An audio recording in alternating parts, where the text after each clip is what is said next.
मोहतरम सामीन अस्सलाम वालेकुम वरहमतुल्लाहि वबरकातुह। आज मैं इस वीडियो के अंदर बताऊंगा कि वुजू को तोड़ने वाली चीजें क्या क्या हैं, किन किन चीजों से वुजू टूट जाता है और हवा रोक करके नमाज पढ़ी तो क्या नमाज होगी या नहीं होगी, जैसे कि आपने थंबनेल के अंदर पढ़ा। तो आइएगा, पहले मैं आपको ये बता दूं कि अगर किसी शख्स की जो है री खारिज होने वाली थी और उसने वो जो है रोक ली तो क्या नमाज होगी या नहीं होगी। तो देखिएगा, बहुत सारे लोगों के साथ में ये मसला पेश आ जाता है और अक्सर फजर की नमाज में जब लोग सो करके उठते हैं तो बहुत सारे लोग वो हैं जो पेशाब और टॉयलेट वगैरह से फारिग होकर के नमाज के लिए जाते हैं, लेकिन बेचारे कुछ लोग वो होते हैं जो एकदम उठे और उठने के बाद में वुजू किया और नमाज के लिए चले जाते हैं कि नमाज ना छूट जाए, और जैसे ही वो जाकर के जमात में खड़े होते हैं तो उनके पेट में गैस बनना शुरू हो जाती है,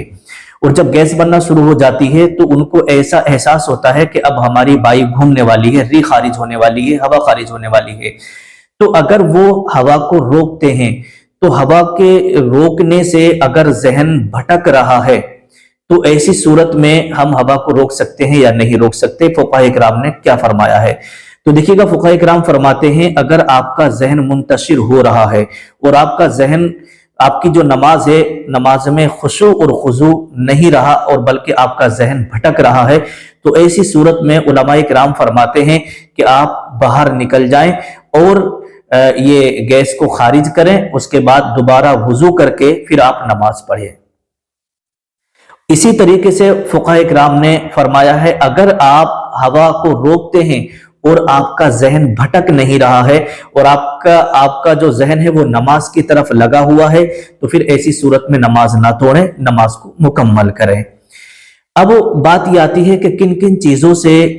ये वुजू हमारा टूट जाता है, तो इसके ताल्लुक से कुछ खास बातें मैं आपको बता देता हूं और ये बहुत ज्यादा जरूरी है। अक्सर लोगों को पता नहीं होता है, उनका वुजू टूट जाता है और पता भी नहीं चलता, फिर वो नमाज पढ़ते हैं तो उनकी नमाज भी नहीं हो पाती है। तो देखिएगा, सबसे पहले है कि पाखाना और पेशाब की जगह से किसी चीज का निकलना, इससे भी वुजू टूट जाता है। नंबर 2, जिस्म के अंदर किसी जगह से खून या पीप का निकल कर मखरज से पाक जगह पर बह जाना। मतलब यह है कि जैसे मान लीजिएगा यहां पर आपका कोई छाला वगैरह था या कोई फुड़िया वगैरह आपकी निकली या और उसमें से खून या पीप निकला, खून या पीप निकलने के बाद में जितनी जगह में खून था अगर वहां से वो यहां तक बह गया, समझे, यहां से अपनी जगह से और यहां तक बह गया, तो समझो आपका वुजू टूट गया।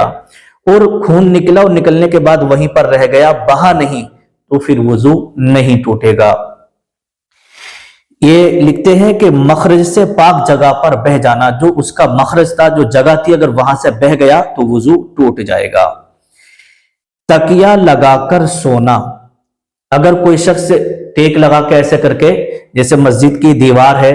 और उसे नींद आ रही थी और उसने टेक लगा ली दीवार से इस तरीके से और उसे फिर नींद आ गई, तो इस तरीके से टेक लगाकर अगर कोई सो गया तो इससे भी वुजू टूट जाता है। अगर उसने टेक नहीं लगाई है और ऐसे बैठे बैठे सो गया, उसे ऊंघ आ गई, नींद आ गई, तो इससे वुजू नहीं टूटेगा। मुंह भर के आना, यानी पलटी होना, उल्टी आना,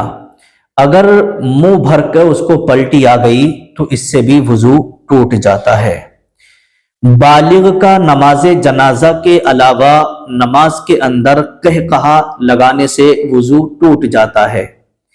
यानी नमाज जनाजा के अलावा जो 5 वक्ता हमारी नमाजें हैं, अगर इन नमाजों में किसी शख्स ने कहकहा लगाया, जोर से वो हंसा, तो इससे भी वुजू टूट जाता है, नमाज तो टूट ही जाएगी। बेहोशी हो जाना, मतलब अगर कोई शख्स अचानक बेहोश हो गया और उसका वुजू था तो बेहोशी से भी वुजू टूट जाता है। मुबाशरत फाहिशा से भी वुजू टूट जाता है, अगर किसी ने हमबिस्तरी की, मुबाशरत की, तो इससे भी वुजू टूट जाता है। तो ये हो गया, और इसके अलावा और भी बहुत सारी तफसील है जिन चीजों से वुजू टूट जाता है, भी आप इतना ही समझ लीजिएगा। जो चीजें मैंने आपके सामने बयान की, इन तमाम चीजों से वुजू टूट जाता है। अस्सलामु अलैकुम वरहमतुल्लाहि वबरकातुहू।